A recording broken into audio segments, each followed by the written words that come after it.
سلام رفقا، چطورین؟ من حسام بختیارزاده‌ام. امروز با یک اپیزود جدید در خدمتتونم. امروز می‌خوایم در مورد عمق میدان صحبت بکنیم یا همون depth of field DOF. تو 2-3 اپیزود قبلی مختصری در موردش توضیح دادم. امروز می‌خوام خیلی مفصل‌تر با جزئیات بگم که عمق میدان به چه درد می‌خوره، چجوری می‌تونیم عوضش بکنیم و چطور می‌تونیم از این ابزار هیجان انگیزی که توسط لنز به دست میاد بتونیم عکس و فیلمای خیلی خیلی بهتر و قشنگتری بگیریم و کیف کنیم باهاش. بریم ببینیم که از عمق میدان چطور میتونیم استفاده کنیم.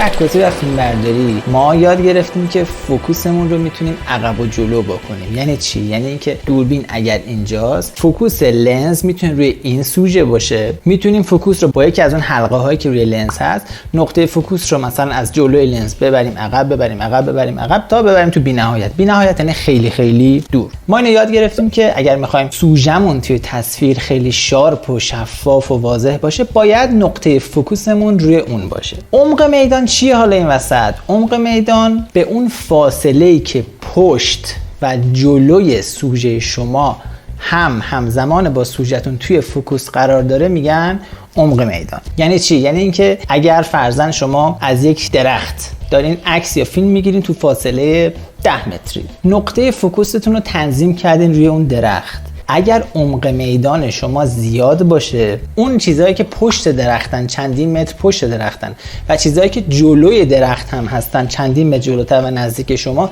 همه اینها توی فوکوس شما قرار میگیرن و همشون شارپ و دقیق و شفاف توی تصویر شما ثبت میشن. این درخته. عمق میدان اگر زیاد باشه، تمام چیزهایی که پشت درختن، خود درخت و چیزایی که جلوی درخت هستن، لنز شما هم اینجاست، توی فوکوس قرار میگیرن. اگر عمق میدانتون رو کم بکنید، فقط اون درخته فوکوس میشه و پشتش مات و محو میشه. بهش میگم بوکه. حالا در مورد بوکه هم صحبت میکنیم. و چیزایی هم که جلوش هستن هم باز مات و محو میشن. نمونه‌های خیلی زیادی هست. حتما همتون دیدین بعضی عکسایی که فرضاً پورترست از یه نفر عکس گرفته شده، فضای پشتش خیلی محو و تاره و خیلی قشنگ به نظر میاد این تصاویر. این همین کاربرد عمق میدانه.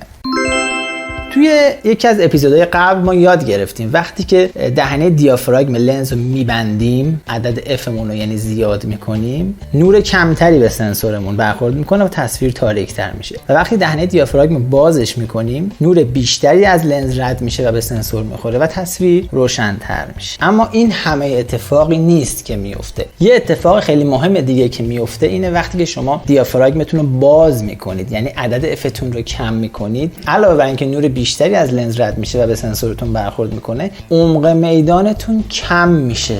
یعنی چی؟ یعنی اگه اون درخت فوکوس روی اون درخته باشه، دیگه تقریبا هیچ چیزی پشتش و هیچ چیزی جلوش شفاف و واضح نیست، مات و محو و فقط اون درخت توی رنج فوکوستون قرار داره. اما اگر دهنه دیافراگم رو ببندین، هر چقدر بسته تر باشه، عمق میدان شما بزرگتر و بیشتر میشه. یعنی چی؟ یعنی تمام مناظر پشت اون درخت و مناظر جلوی این درخت تا لنز شما همش توی فوکوس قرار میگیره. یعنی تمام تصویر شفاف و واضح هست.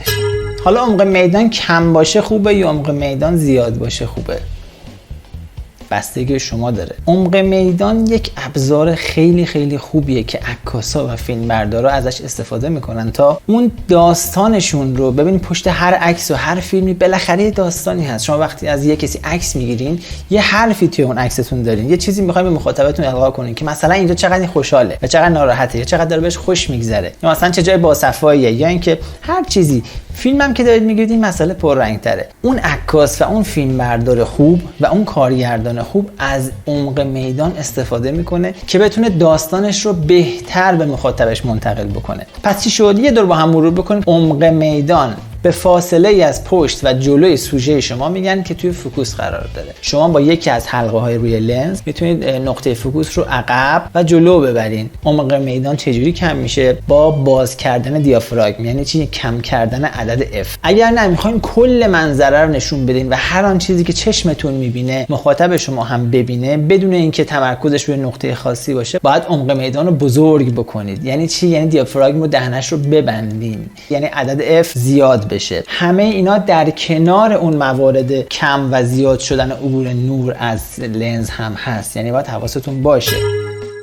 شما اینجا روشن هستین، فرضاً تو فضای بازین، روزم هست، هوا هم روشنه، میخواین از یه نفر یک مصاحبه بگیرید و میخواین عمق میدانتون کم باشه، یعنی پشت و جلوی سوژه بلر باشه، مات باشه، محو باشه و فقط خود اون سوژه شفاف و شارپ و دقیق توی فوکوس باشه. اینجا باید چیکار بکنیم؟ اینجا باید یک عدد F رو باید کم بکنیم. عدد F رو کم بکنیم چی میشه؟ دیافراگم دهنش باز میشه. وقتی دیافراگم دهنش باز بشه، عمق میدان کم شده. اوکی، ما اینجا رسیدیم به اون چیزی که می‌خواستیم. عمق میدان کمه، جلو و پشت سوژه مات و محو، فوکوس رو تنظیم می‌کنیم روی اون سوژه. تا اینجا همه چی خوبه. اما یه اتفاق دیگه میفته. اتفاق دیگه اینه که وقتی شما دهن دیافراگمتون بازه، نور بیشتری از لنزتون رد میشه و به سنسور برخورد میکنه، پس خیلی روشن میشه تصویرتون. این اتفاق وقتی خیلی حاده که شما تو فضای باز باشین، فضای کنترل شده مثل استودیو نباشین که بتونین نورها رو کم و زیاد بکنین. اون موقع شما عمق میدان کم کردی، همه چی خوبه، اما تصویرتون خیلی خیلی زیاد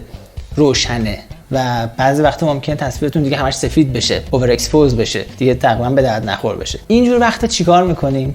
از یک ابزار خیلی خیلی به درد بخور استفاده میکنیم به اسم ND فیلتر. فیلتر ND چیه؟ فیلتر ND هیچی نیست به جز یه عینک آفتابی واسه دوربینتون، واسه لنزتون. حالا اینه که ما اینجا داریم فیلتر ND متغیر، یعنی حلقه روش داریم که میچرخونیم، شدت تاریکیش، شدت تیرگیش کم و زیاد میشه. این هیچی نیست به جز یک عینک آفتابی. وقتی شما اون چیزایی که گفتم رو انجام دادین، F رو کم کردین، درجه دیافراگم باز شد و عمق میدانتون کم شد و اومد رو سوژه‌تون، اگر جایی بودین که لازم بود نور کم بشه و خب خورشیدو که نمیشه کم کرد، فیلتر ND به دردتون میخوره. فیلتر ND به نسبت سایر تجهیزات فیلمبرداری و عکاسی قیمت کمتری داره، اما خدا میدونه چقدر میتونه به دردتون بخوره. چقدر وقتی که توی محیط باز دارین عکس و فیلم میگیرین، تو جایی که کنترلی روی نورتون ندارین، این چیزیه که میتونه به دردتون بخوره. پس ما یاد گرفتیم عمق میدان چیه، به چه درد میخوره و چطوری میتونیم از این ابزار خیلی منحصر به فرد توی عکاسی و فیلمبرداریمون استفاده کنیم. این نکته خیلی به درد بخوره، بی نهایت به درد بخوره. این نکته‌ای که ممکنه کسانی که آماتورن اون اول بهش توجهی نکنن، اما خدا میدونه فقط چقدر این نکته میتونه بهتون کمک بکنه که عکس و فیلم‌های قشنگ‌تری بگیرین. یعنی وقتی یه کسی که میبینه بگه این عکس حرفه‌ایه. من دیدم خیلی وقتا یه عکسی که با عمق میدان کم گرفته شده، فضای پشت اون سوژه ماته و بقیه وقتی میبینن میگن این چه عکس حرفه‌ایه یا چه ویدیوی سینمایی هستش. این هیچ چیزی نیست به جز همین عمق میدان کم. ازش استفاده بکنید، مطمئن باشید که بهتون کمک میکنه عکس‌ها و ویدیوهای قشنگتر و بهتری بگیرین و حالش رو ببرین. امیدوارم که خوشتون اومده باشه. اگر توی یوتیوب دارید این ویدیو رو میبینید، اون دکمه سابسکرایب اون پایین بزنید، اون دکمه زنگ رو هم بزنید که از اومدن ویدیوهای بعدی مطلع بشین. اگر توی اینستاگرام دارید میبینید، حتما فالو بکنید. این خیلی به من کمک میکنه و خیلی خوشحالم میکنه و باعث میشه که خیلی سریعتر و بهتر بتونم ویدیوهای بعدی رو تولید کنم. توی اپیزود بعدی میبینمتون.